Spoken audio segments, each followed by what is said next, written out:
لله نحمده ونستعينه ونستغفره ونعوذ بالله من شرور أنفسنا ومن سيئات أعمالنا من يهد الله فلا مضل له ومن يضلل فلا هادي له أشهد أن لا إله إلا الله وأشهد أن محمدا عبده ورسوله اللهم صل وسلم على نبينا محمد وعلى آله وأصحابه ومن سار على سنته ومنهجه إلى يوم القيامة وبعد قال الله تعالى في القرآن الكريم أعوذ بالله من الشيطان الرجيم يا أيها الذين آمنوا اتقوا الله ولتنظر نفس ما قدمت لغد واتقوا الله إن الله خبير بما تعملون.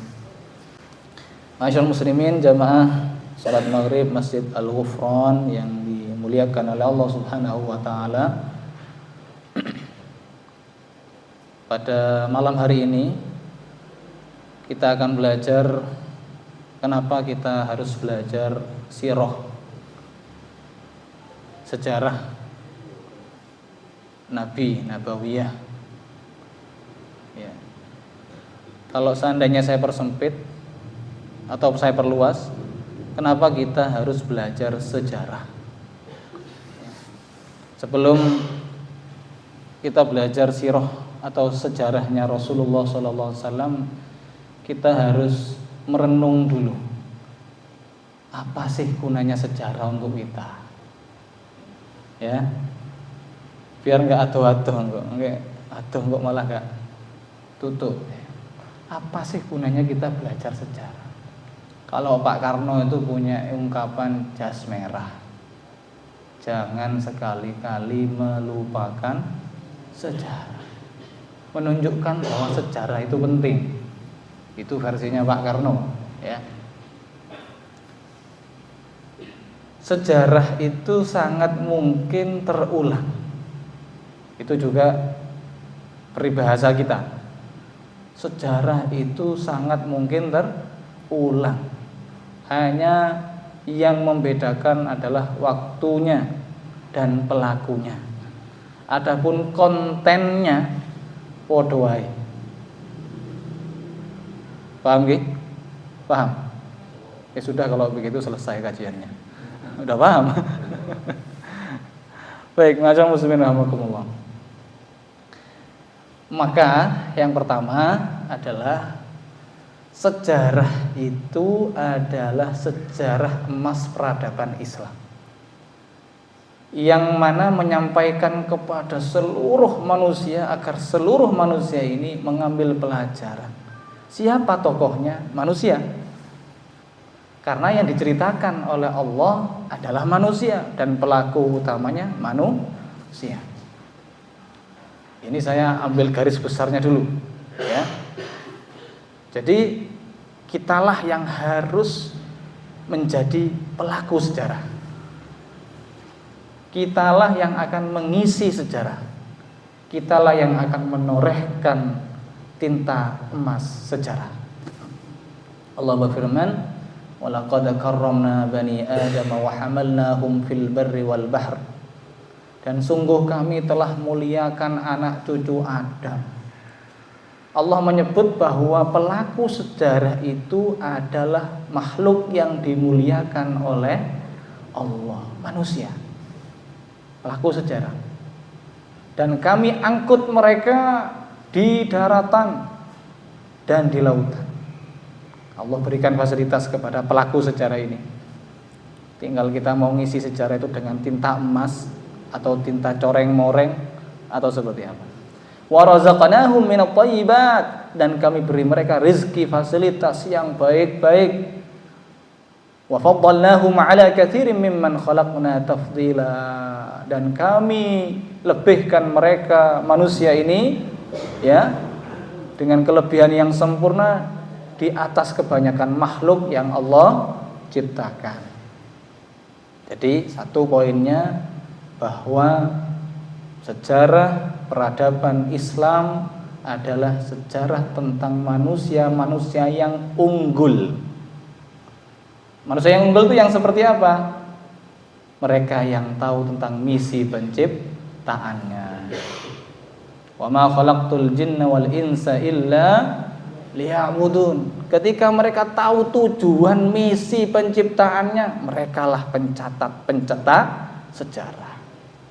Memang sejarah itu ada yang baik, ada yang buruk, tapi yang dimaksud di sini adalah bagaimana kita menjadi pencetak sejarah yang baik.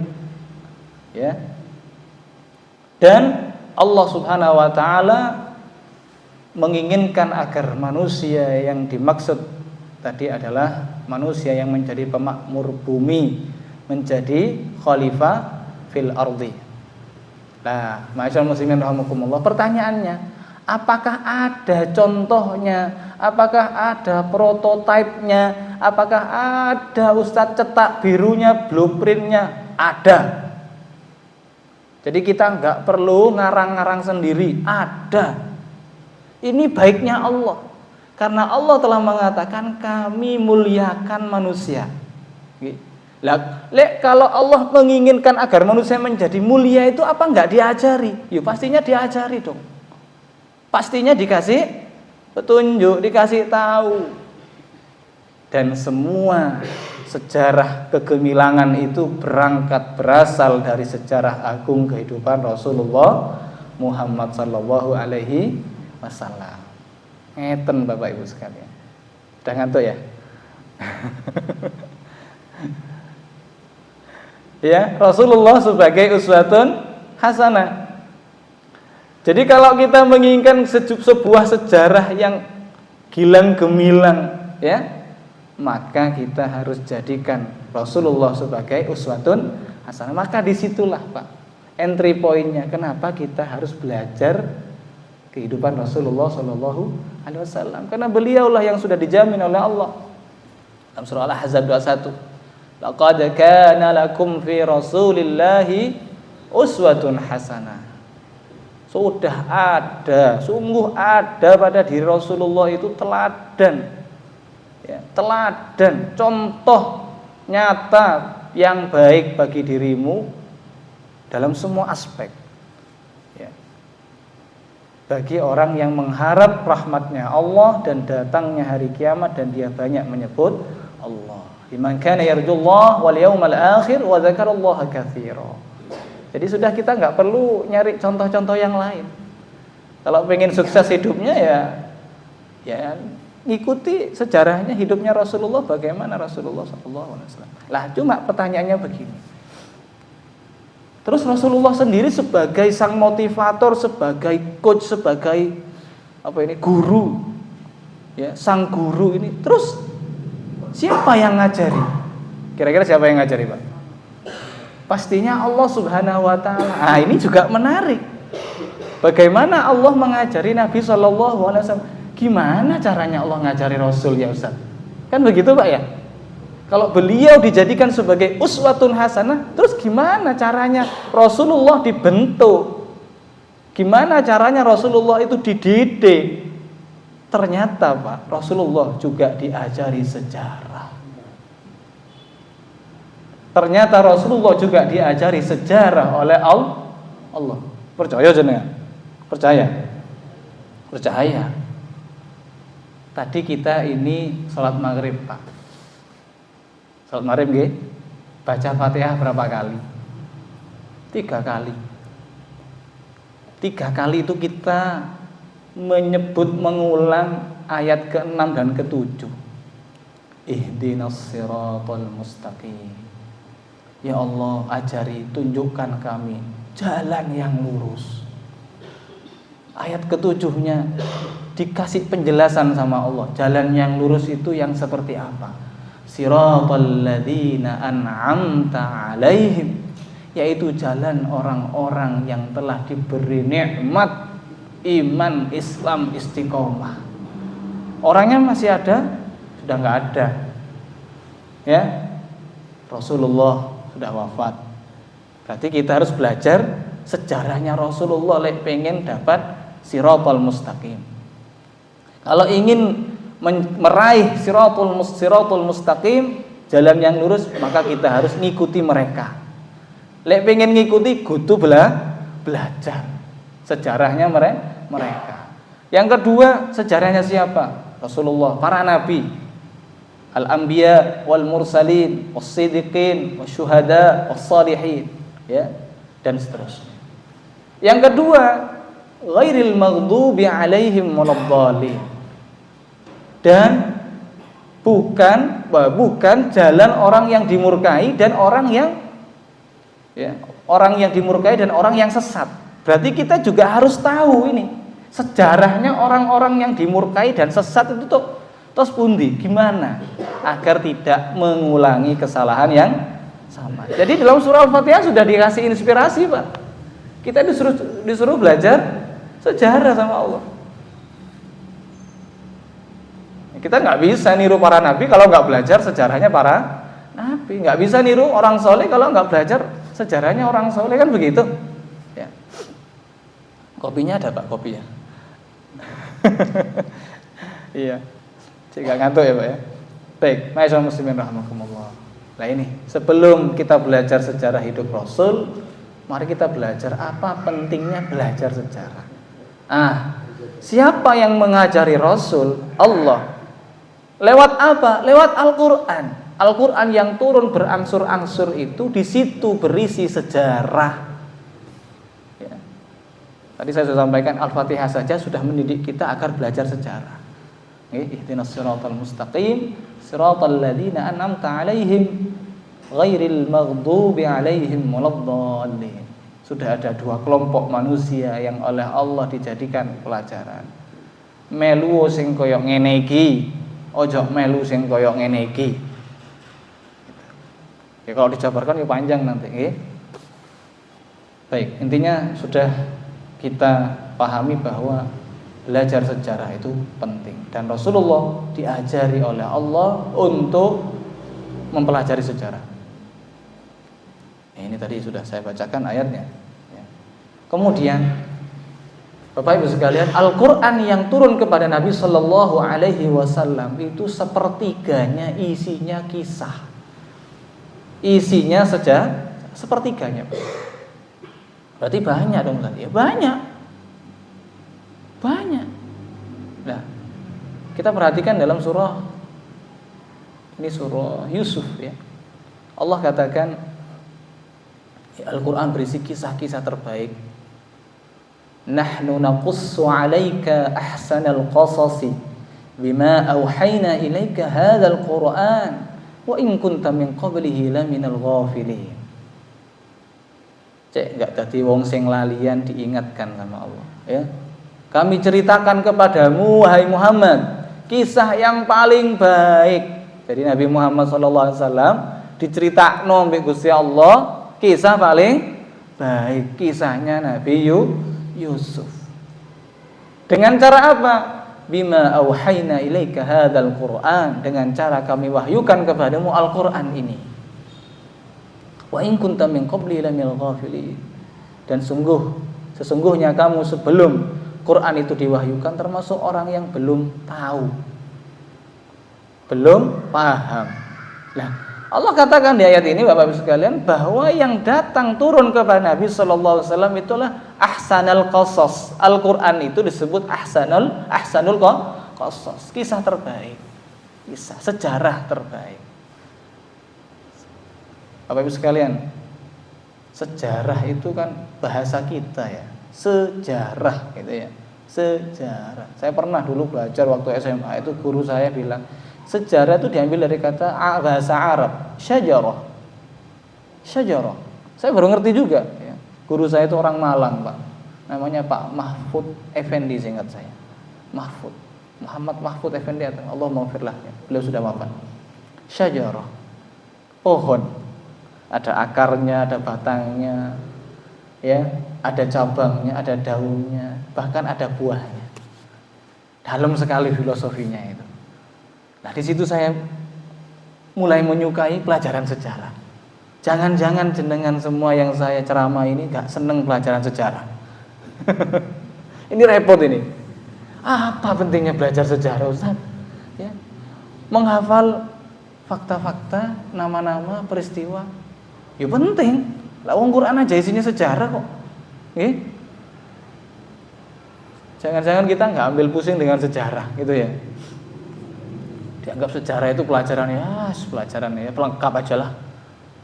Kalau pelajaran sejarah itu pelajaran pelengkap, Pak, ngapain dimasukkan karena di kurikulum? Dulu masih ingat jenengan nggih, PSBB itu. Pelajaran sejarah perjuangan bangsa lengkap itu. Pelajaran sejarah perjuangan bangsa. Saya nggak lali. Sama jasanya orang-orang yang berjuang ya memerdekakan negara kita ini. Sekarang sudah nggak ada ya. Ganti IPS ya kalau nggak salah ya, IPS, ilmu pengetahuan sosial. Tapi di dalamnya masih ada sejarah, meskipun sedikit. Dulu ada sendiri ya. Kemudian di MI saya ingat ada Nurul Yakin ya. Ada sirah, kalau sekarang sudah diganti dengan sirah nabawiyah atau sirah ya. Sirah para sahabat dan lain sebagainya. Oke, masyaallah muslimin rahimakumullah, kembali kepada laptop nggih. Bahwa Rasulullah SAW diceritakan oleh Allah kisah-kisah terbaik. Inilah didikan Allah kepada Nabi, sehingga Nabi itu menjadi pribadi yang kokoh, yang kuat. Bukan kisah-kisah atau dongeng itu mengantar tidur, Pak, bukan ya. Meskipun di situ juga kadang ya, mohon maaf ya, nggak semua dongeng kisah itu ya negatif. Ada ibroh, ada pelajaran kan gitu nih. Lah ingat kata ibroh ini saya juga ingat ibroh ya. Ibroh itu adalah jembatan, Pak. Ibroh. Dalam sejarah itu ada ibroh. Pelajaran. Ibroh itu jembatan yang menghubungkan masa lalu dengan masa sekarang. Jenengan nggak perlu ngalami kejadian di masa lalu, nggak perlu ngulangi, nggak perlu ya mengalami hal itu, dan nggak perlu bersusah payah. Rasulullah bersusah payah seperti ini, sahabat bersusah payah. Jenengan tinggal laksanakan saja. Ya. Tinggal laksanakan, ini bahasa kita shortcut. Ya. Dalam sejarah itu ada shortcut bagaimana itu bisa diaplikasikan dalam kehidupan saat ini, zaman now. Nah, ibroh. Nanti saya sampaikan ayatnya. Efek sejarah kepada Rasulullah. Rasulullah yang dibimbing, dibina oleh Allah dengan disampaikan Al-Quran yang berisi sepertiga isinya sejarah itu, apa Pak fungsinya? Apa efeknya kepada Rasulullah SAW? Rasulullah dikatakan dalam Al-Quran, wa kullan naqussu 'alaika min amba'ir rusul ma nusabbitu bihi fu'adak. Jadi peneguh hatinya Rasulullah SAW. Dan semua kisah dari para rasul yang kami ceritakan kepadamu wahai Muhammad ialah kisah-kisah yang dengannya kami teguhkan hatimu. Ya, Bapak Ibu, jenengan ngeluh, aduh Ustaz, susah, banyak masalah. Tenang, ono sing padha mbek awakmu. Anda tidak sendirian. You are not walk alone. Ya. Ya, Anda tidak sendirian. Ada kisah-kisah yang lain. Oh ya, ringan Pak. Ringan apa buatan? Ringan. Rasulullah diteguhkan hatinya dengan dibacakan kisah-kisah para nabi, para rasul sebelum beliau. Sampai ada dalam kisah itu Rasulullah SAW mendatangi para sahabat. Sampai kapan ya Rasulullah kita begini? Ya. Mata nasrullah? Dijawab oleh Rasul, ala inna nasrallahi qarib. Kapan datangnya pertolongan Allah?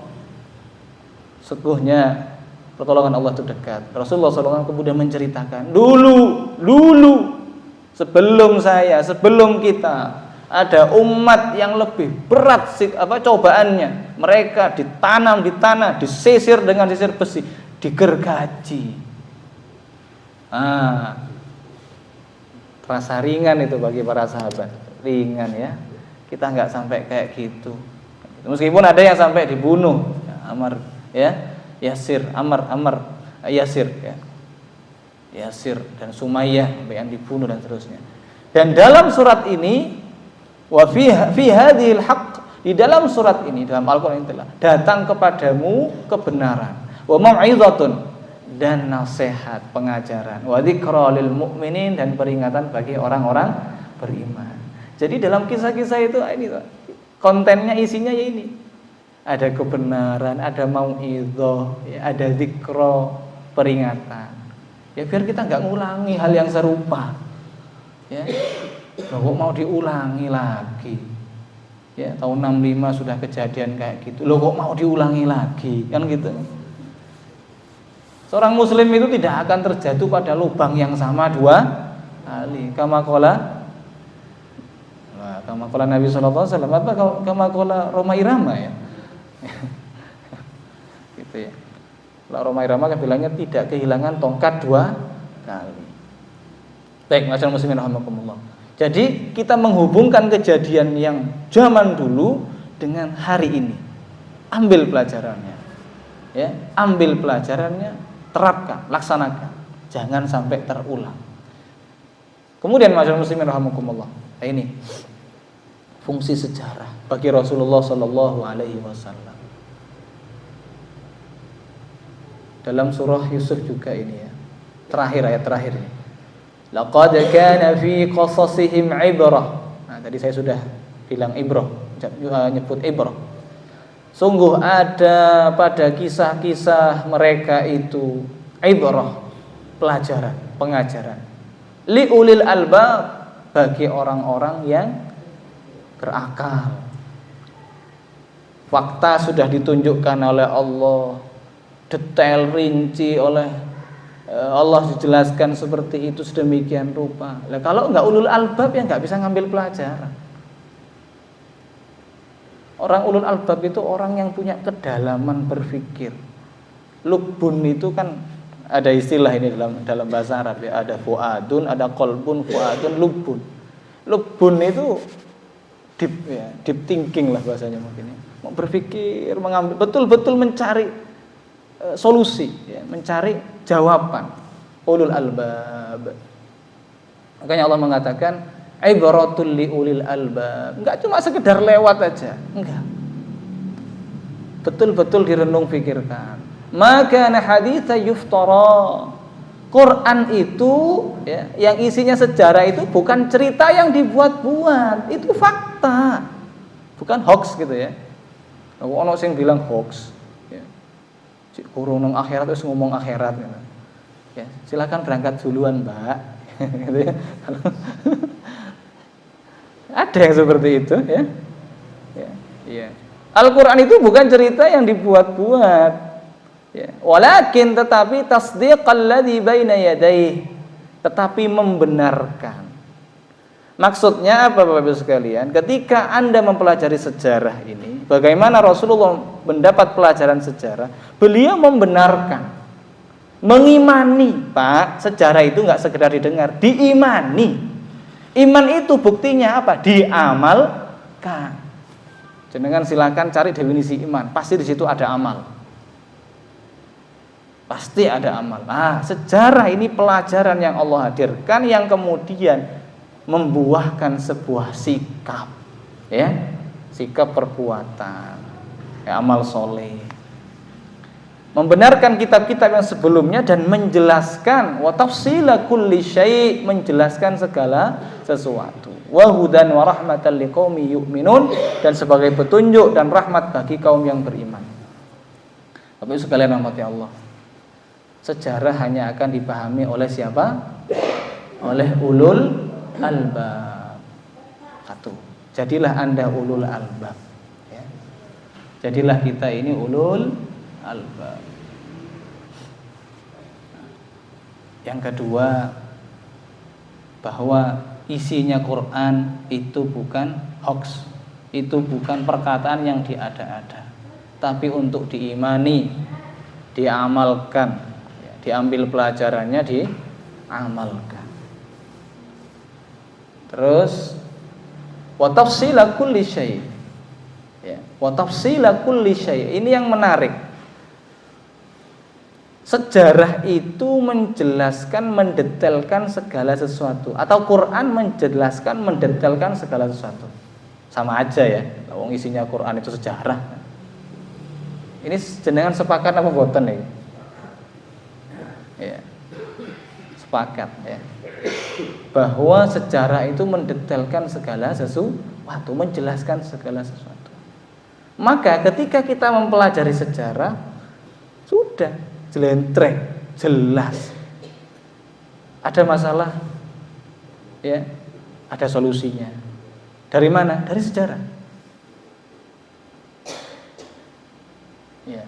Kalau ini saya kutipkan perkataannya Ali bin Al-Husain, ya. Belajar sejarah itu penting sekali karena belajar sejarah itu bagian dari agama. Ya, belajar sejarah itu bagian dari agama.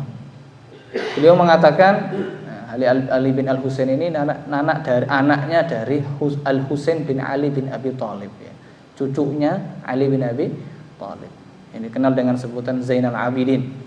Beliau berkata, kunna nu'allamu maghaziyan Nabi sallallahu alaihi wasallam wa sarayahu kama nu'allamu as-surata minal Qur'an.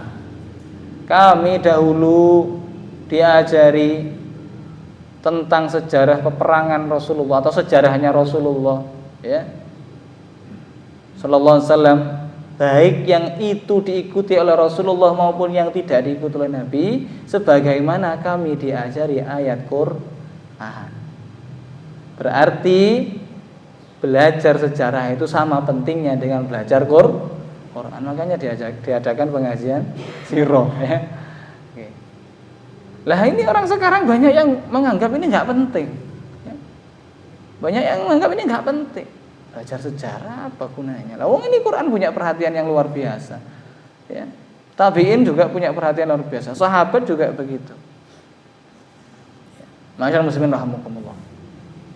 Kira-kira belajar sejarahnya dilanjutkan apa enggak ini? Dilanjut ya Pak ya? Insyaallah dilanjut. Jangan capek Pak. Justru kalau menurut saya, ya, belajar sejarah itu asik Pak. Ketika saya belajar sejarah sirah Rasulullah Sallallahu Alaihi Wasallam, saya jadi paham Pak, itu maksudnya Quran itu apa. Belajar sejarah sirah sama tafsir, klop sudah itu, lengkap itu sudah. Ketika baca Quran, tahu asbabun nuzulnya. Asbabun nuzul sejarah apa bukan? Sejarah. Rasulullah Sallallahu Alaihi Wasallam, ya, ketika beliau di mana, menghadapi apa, siapa yang dihadapi, seperti apa kondisinya, turunlah ayat Al-Quran, ya. Turun hukum, sirah lagi, ya. Sirah lagi yang kita pelajari. Kemudian kita juga jadi paham bagaimana Rasulullah mengaplikasikan Al-Quran itu, ya, dari sejarah itu, dan lain sebagainya, banyak sekali. Jadi aspek apapun ada dalam sejarah. Mau cari sistem, mau cari konsep, cari aplikasinya, bagaimananya, dan seterusnya, itu ada dalam sejarah, lengkap semua. Jadi ini pentingnya belajar sejarah. Jadi kesimpulannya, kisahlah atau sejarah itulah yang membentuk kepribadian Rasulullah dan para sahabat, sehingga mereka disebut sebagai kuntum khaira kalian umat terbaik. Umat terbaik itu adalah mereka yang tidak pernah melupakan sejarah. Jadikan quotes Pak ya. Umat terbaik adalah mereka yang tidak pernah melupakan sejarah, ya. Karena orang terbaik dulu dididik oleh sejarah.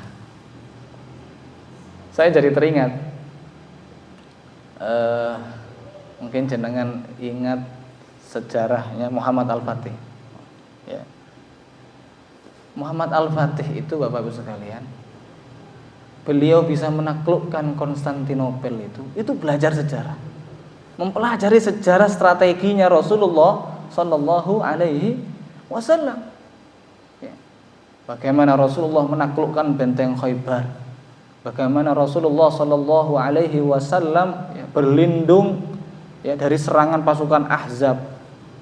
Beliau mencari inspirasi dari situ semua, dari pelajaran-pelajaran sejarah Rasulullah Sallallahu Alaihi Wasallam, sampai akhirnya muncul ide luar biasa yang tak pernah terpikir oleh manusia manapun di zamannya, mungkin sampai zaman kita, ya.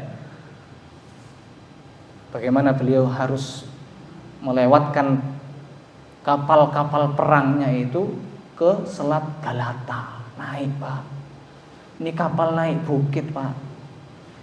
Itu loh Pak, gak bisa diprediksi sama pasukanmu musuh.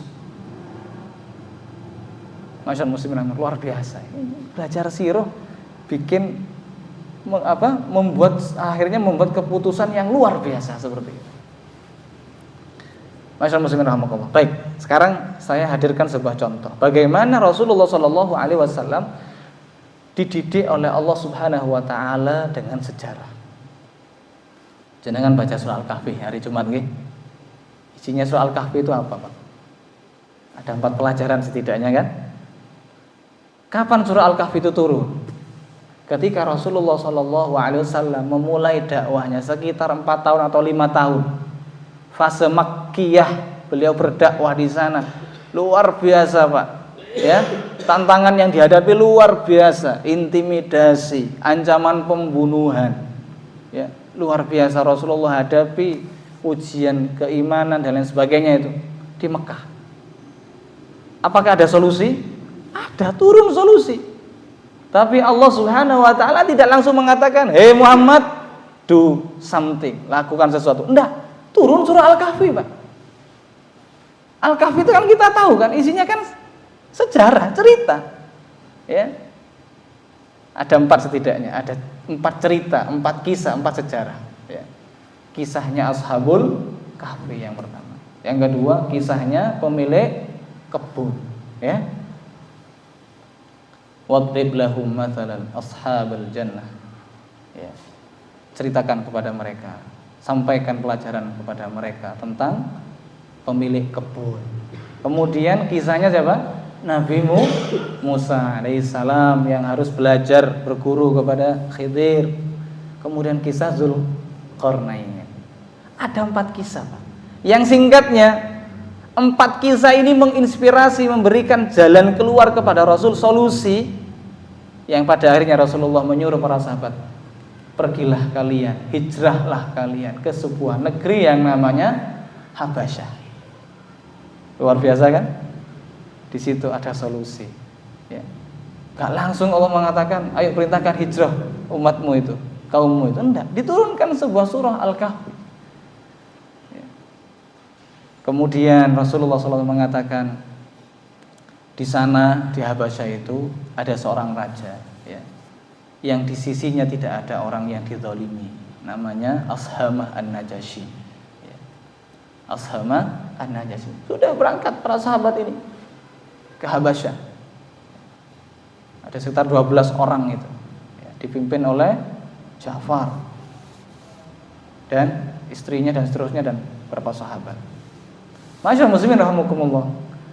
Dari kisah ini atau yang surat Al-Kahfi yang kita baca setiap Jumat itu, sudahkah menginspirasi kita? Ada solusi-solusi yang kita dapatkan dari surah Al-Kahfi? Ya karena kita nggak pernah ulul albab tadi itu, tidak pernah deep thinking, tidak pernah memikirkan secara mendalam. Ya. Termasuk saya barangkali ya. Termasuk saya. Ya lewat saja. Al-Kahfi dibaca, alhamdulillahilladzi anzala 'ala abdil kitab wa lam yaj'al lahu 'iwaja qayyima. Terus gitu, seret. Yang penting baca ya. Yang penting baca, gugur kewajiban gitu. Ya. Tapi kalau di situ mau direnung pikirkan ayat demi ayat sampai pada kisah-kisah, terutama kisahnya. Oh, begini toh. Lek wong sombong itu orang yang enggak mau manut sama Gusti Allah itu, pemilik kebun ini ya. Sombongnya dia nganggap bahwa dia enggak bakalan ya diazab sama Allah, dia menghina orang yang justru menasihatinya, meremehkan orang yang menasihatinya, tapi setelah itu Allah azab dia. Oh kayak gini ya. Nah itu gampangannya seperti itu ya. Kayak gini ya, kesudahan orang-orang yang sombong dengan hartanya itu. Nabi Musa juga begitu. Apa maksudnya itu? Oh, kita kalau ngaji itu butuh sabar. Ya meskipun rada ngantuk-ngantuk titik iku yo sabar. Apa kata gurunya ya? Manut gitu ya. Ojo kakean protes lah gitu ya. Itu pelajaran, Pak. Tapi itu menginspirasi betul. Kalau kita pengen sukses ya niru Nabi Musa. Ojo kakean takon. Ya. Ini bahasa Malangannya gitu, Pak ya. Ojo kakean takon ta. Wes, laksanakan ya, laksanakan. Zulkarnain juga begitu, pemimpin yang adil ya. Dengan kekuasaan yang luar biasa, beliau tidak menzalimi. Ya, justru beliau melindungi, ya, memberikan solusi kan begitu, Pak. Ya. Ini pernah saya sampaikan di sebuah khutbah Jumat, Pak. Pernah saya sampaikan. Jadi 4 pelajaran ini saya sampaikan ya, tapi dalam waktu yang sesingkat-singkatnya ya, secepat-cepatnya. Macam Al-Kahfi ya sampai ya panjang gitu ya. Bapak Ibu sekalian rahmati Allah. Menarik Bapak Ibu sekalian. Jadi Rasulullah saja dididik oleh Allah sedemikian rupa dengan surah-surah yang turun kepada mereka, kepada Rasulullah SAW. Para sahabat juga seperti itu, sama. Okay? Makanya ketika kita membaca kisah Nabi Ayub itu, waduh tiba ya ono sing lebih susah dari saya, ya begitu. Ada yang lebih sorong ya awakku. Nabi Ayub Pak sampai kehilangan harta, anak, semuanya, sampai keluarganya itu menjauhi beliau. Begitu kan? Nabi Yusuf juga begitu, harus terpisah dari keluarganya, dari ayah yang beliau cintai, Yakub alaihissalam. Beliau pun lolos dari lubang sumur, ya, diambil oleh ya pedagang, dijual di pasar budak. Itu pun beliau nggak lolos dari ujian. Beliau harus menghadapi ujian fitnah seorang wanita, ya kan? Dipenjaralah beliau. Di penjara ini ternyata ada hikmah. Ya, beliau mimpi itu, berangkat dari mimpinya waktu kecil, ditutup dengan mimpi. Ya. Ada raja penguasa yang mimpi itu, kemudian itulah yang menjadi jalan kesuksesan beliau sampai akhirnya. Ini luar biasa, inspirasi yang luar biasa. Lah sekarang pertanyaannya, dengan iman apa boten? Percaya, yakin, terus ngamalkan apa boten? Nah itu Pak, ini tadi, ya. Jadi inilah yang menjadi PR kita. Jangan sampai sejarah itu sekedar kita baca, ya kita pun juga mengambil inspirasi, tapi nggak kemudian kita amalkan. Ya, sudah ketemu solusinya, nggak kita kerjakan. Ya buyar ya. Nah, Bapak sekalian rahmatullah. Baik. Sehingga tadi sudah sampaikan wa hudan wa rahmatan liqaumi yu'minun, ya, dan Al-Qur'an ini menjadi petunjuk. Ya, petunjuk. Ya. Petunjuk, namanya petunjuk. Harus dikerjakan. Ya, petunjuk itu pasti nunjuki kepada yang benar, yang baik. Ya, kalau hudan ya. Nah, ini ada yang menarik Bapak Ibu sekalian. Kalau jenengan ngerti bahasa Arab ya, ini kok pakai tanwin ya Ustadz ya, itu namanya apa Pak? Nakiroh ya Pak ya, nakiroh, alhamdulillah nakiroh. Saking banyaknya petunjuk Pak, pakai nakiroh, unlimited. Gitu. Warahmatan, dan rahmat kasih sayang Allah yang tak terbatas. Liqaumi yu'minun, bagi hamba yang beriman, kaum yang beriman. Ya, iman itu harus dibuktikan dengan amal nyata. Ya. Ini kok sudah isya Pak ya? Pas ya. Gitu Bapak Ibu sekalian. Allah, mengapa kita harus belajar sejarah? Saya tidak tahu setelah ini lanjut apa tidak ya. Ngaji tentang sirah, Allahu a'lam bishawab. Tapi moga-moga jenengan terus belajar sejarah, belajar sirah, terkhusus ya sirahnya Rasulullah sallallahu alaihi wasallam. Subhanakallahumma wabihamdik, asyhadu an la ilaha illa anta, astaghfiruka wa atubu ilaik. Assalamualaikum warahmatullahi wabarakatuh.